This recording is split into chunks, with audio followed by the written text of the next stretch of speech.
Now that it's July, let's take a look at where we stand in hurricane season. We already had Arthur about a week and a half ago form off the Texas coast. Of course, it stayed a weak tropical storm, but the remnants of it gave us a lot of rain.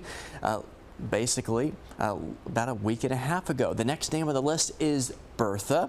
So as we look at the forecast from NOAA, 8 to 14 named storms are in the forecast this hurricane season, which goes through the month of November. 3 to 6 of those becoming hurricanes and 1 to 3 becoming major hurricanes. Pretty close maybe to where we were last year, maybe a little less active than last year and a little bit less activity than average expected because, as we've talked about in recent weeks, El Nino.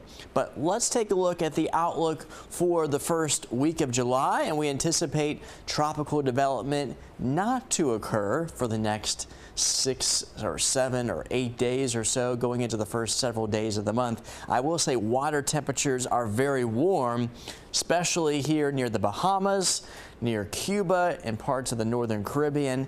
And in the Gulf, we have some very warm waters in the upper 80s to near 90 degrees. So if something does form like later in the month of July, it could certainly do so when you look at the water temperatures. In terms of where development usually occurs in July, well, it's typically pretty close to home. In the Gulf, also in the Caribbean, off of the Yucatan Peninsula, near Cancun, Cozumel, and Belize, near the Bahamas to our east and off the southeast coastline of the United States. And then by the end of the month, we typically look a little farther out to sea in the Atlantic.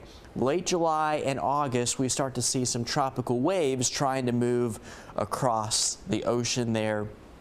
And that can kind of start getting into a busier time in hurricane season. August, September, and October are the busiest months usually in hurricane season.